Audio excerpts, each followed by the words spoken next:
사실은 부산이 모든 역사에서 그렇게 가장 대표적인 항구는 아니었죠. 분명히 변방의 항구 도시였던 적도 있었습니다.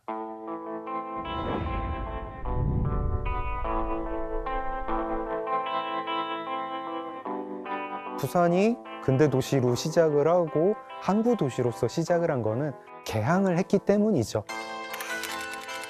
1876년에 강화도 조약을 체결을 하면서 조선이 부산을 개항을 합니다.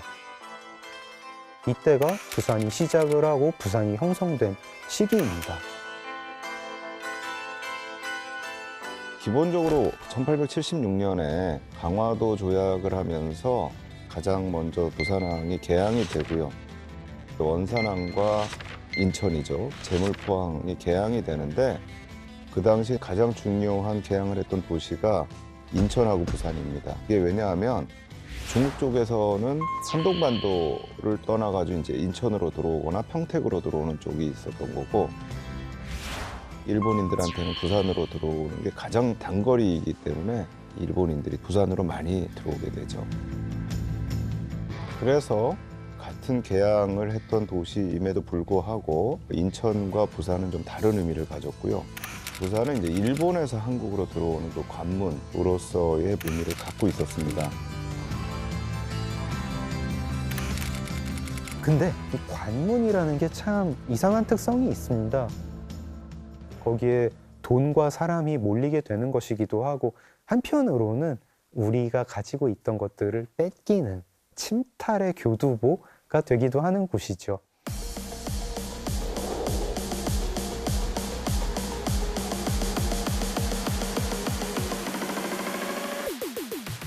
이제 강화도 조약 내에는요, 제4관에 개항한 곳의 대지를 임차하고 가옥을 짓는 일들에 조선 정부가 편의를 제공해야 한다, 이런 구절이 있습니다.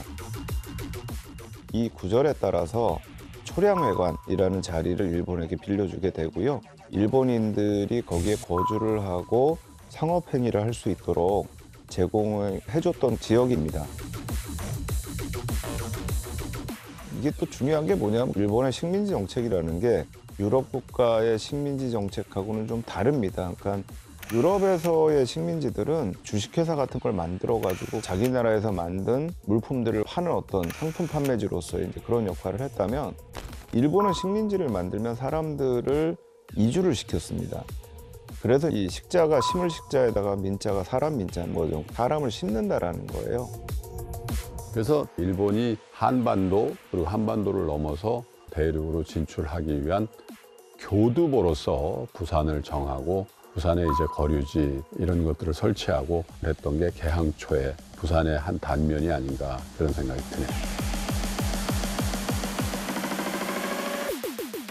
자, 그런 의미에서 우리나라 최초의 개항장인 근대 부산항의 역사적 의미와 그 비중은 실로 대단하다고 할 수 있죠. 심리적인 관점에서 바라보자면 이 부산항은 부산의 정체성을 이해하는 데 가장 중요한 요소 중에 하나라고 생각을 합니다. 왜냐하면 항구는 전혀 다른 대륙의 사람들도 만나게 해줬을 테니까요.